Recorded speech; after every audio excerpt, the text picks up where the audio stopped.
D'accord, donc on reprend la série numéro 2 de TD avec l'exercice 3. Donc TD 2, donc exercice 3.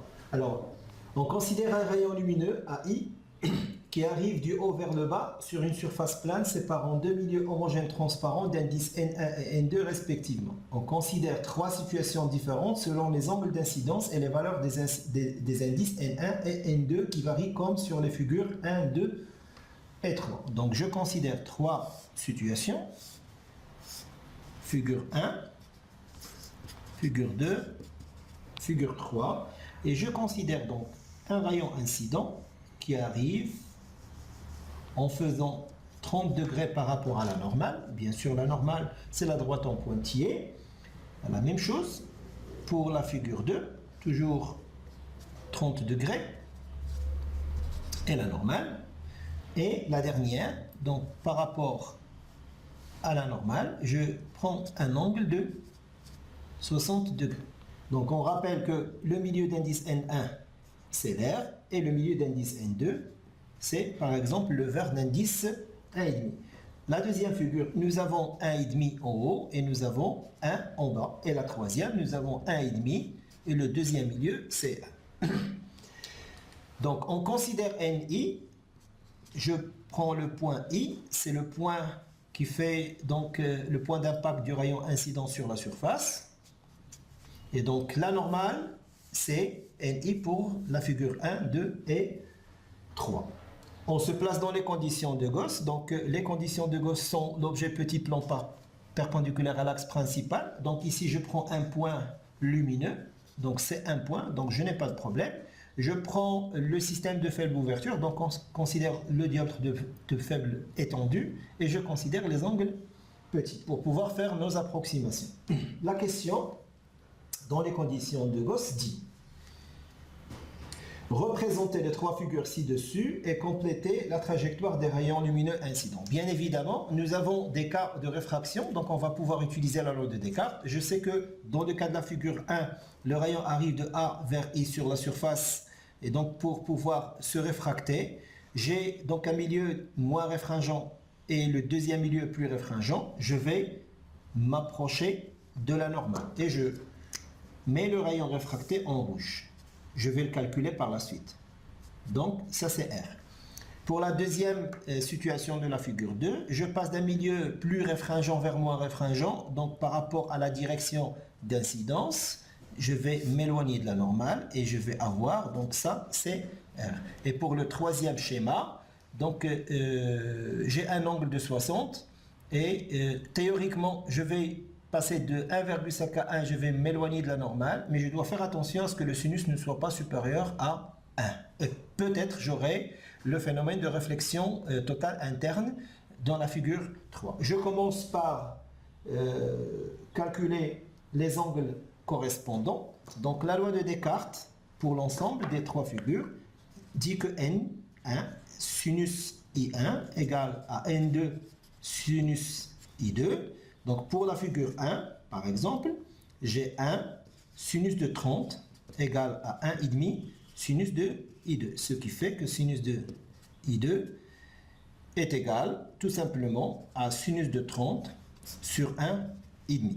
Bien sûr, je détermine l'angle I2 et on va trouver que I2 est égal à 19,2 degrés. Donc, le R est égal à 19 degrés. Pour la figure 2, je refais le même calcul et je vais trouver que l'angle R est égal à 48 degrés, toujours à partir de la loi de Descartes. Par contre, pour la figure 3, j'écris 1,5 sinus de 60 égale à sinus de l'angle R que je détermine, fois 1. Et je m'aperçois que sinus de R est supérieur à 1, ce qui est impossible. Et dans ce cas, j'aurai une réflexion totale interne. Donc, je reprends la figure 3. J'ai un rayon incident. Et au lieu d'avoir donc un réfracté, je vais pouvoir obtenir un angle de moins 60 degrés. Alors la question 2, comment est la trajectoire du rayon incident AI? Comme je viens de l'expliquer, donc là c'est A, I et R, donc le rayon IR est un rayon qui est réfléchi et donc j'ai une réflexion totale interne du fait que le sinus de R est supérieur à 1. Nous pouvons aussi calculer bien évidemment l'angle de réflexion totale. Dans la question 3, il demande, dans le cas de la figure 3, on suppose que le point A est placé à 3 cm. Donc je suppose que la distance qui lie la surface, c'est 3 cm. Bien évidemment, je prends le sens positif vers le bas parce que la lumière arrive du haut vers le bas. Donc premièrement, 3A. Construire géométriquement l'image, la position de l'image. Donc comme c'est une réflexion interne, donc je n'ai pas de réfraction, je vais pouvoir continuer donc le prolongement de IR et je vais devoir prendre le rayon incident qui tombe à incidence normale et qui ne subit pas de réfraction. Et donc j'aurai dans ce point-là un point A' qui s'appelle l'image. Donc la construction géométrique me dit que l'image de A se trouve dans le milieu d'indice 1, comme on le voit sur cette figure. Maintenant, je peux déterminer sa valeur. Donc là, c'est voir figure.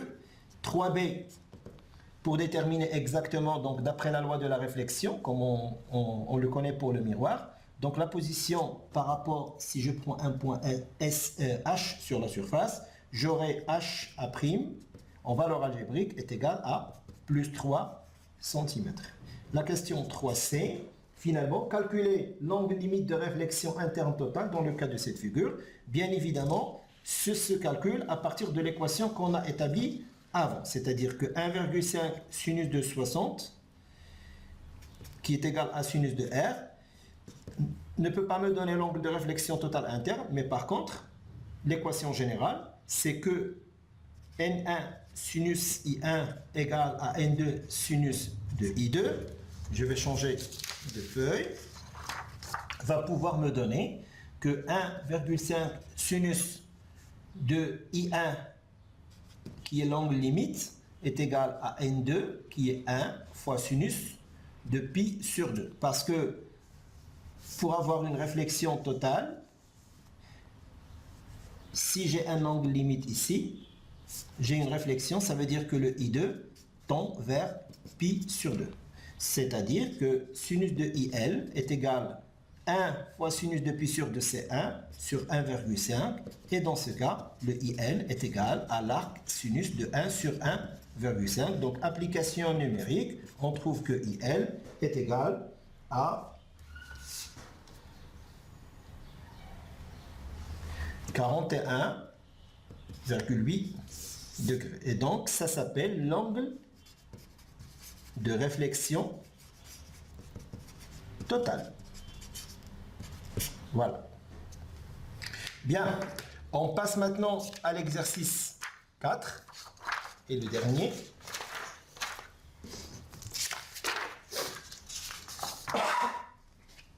Donc, je reprends l'énoncé. Donc, les questions 1 à 5, donc c'est de la réflexion plane de la lumière, les questions 1 à 5 font référence à 3 figures ci-dessous représentant une bougie sur une table devant un miroir et bien évidemment un observateur devant. Donc je vais reprendre la figure 1. Nous avons un miroir, nous avons une table et nous avons une bougie avec sa flamme et nous avons un personnage qui observe le miroir ici. Alors la deuxième, c'est toujours une table avec une bougie qui s'est déplacée, que nous avons déplacée, et bien évidemment un observateur au même endroit. Et la figure 3, donc la personne s'est déplacée vers la gauche, la bougie est remise à sa position et toujours devant un miroir. C'est la figure 3. Alors la question. Dans la figure 1, donc cette figure-là, une personne est debout devant une table et regarde le miroir, l'image de la bougie. Nous avons 5 possibilités. Est-ce que l'image se trouve en avant du miroir dans cet espace où se trouve le personnage? C'est la réponse A.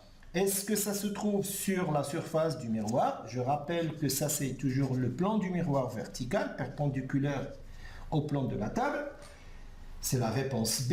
Est-ce que ça se trouve à l'arrière du miroir? C'est la réponse C. D, il n'y a pas d'image de la bougie. E, il n'y a pas suffisamment d'informations.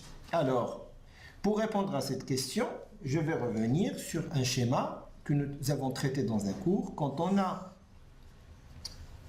un miroir et on cherche l'image d'un objet AB, nous savons que l'image se trouve dans l'espace virtuel de l'autre côté, et c'est une image A'B' qui est située à la même distance. Le miroir constitue donc comme un plan de symétrie par rapport à l'objet.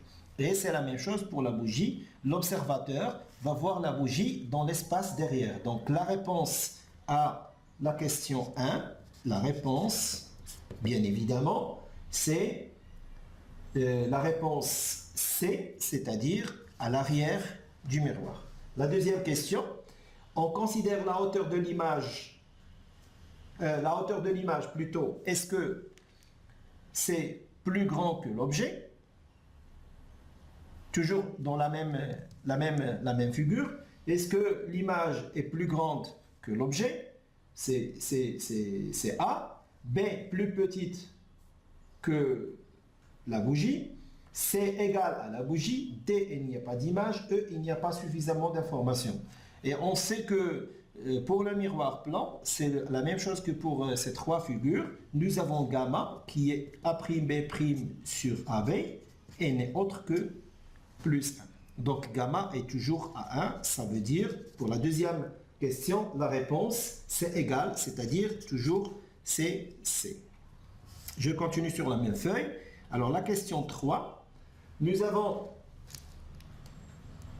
dans la figure 2, dans cette figure-là, la bougie s'est déplacée vers la droite. Donc si la bougie s'est déplacée vers la droite, on va voir ce qui va se passer. Donc l'image de la bougie telle que la personne la voit, la personne est toujours au même endroit.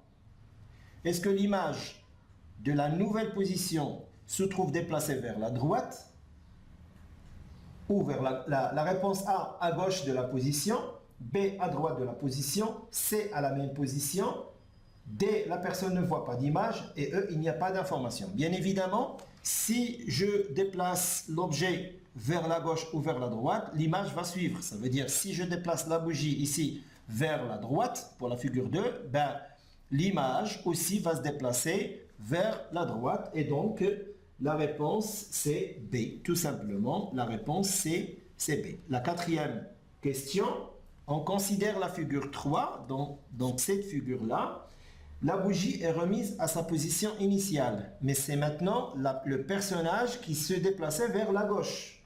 Et on va demander, par comparaison avec la première figure, l'image de la bougie se trouve où? Donc on a fait déplacer la personne, mais on n'a pas fait déplacer la bougie.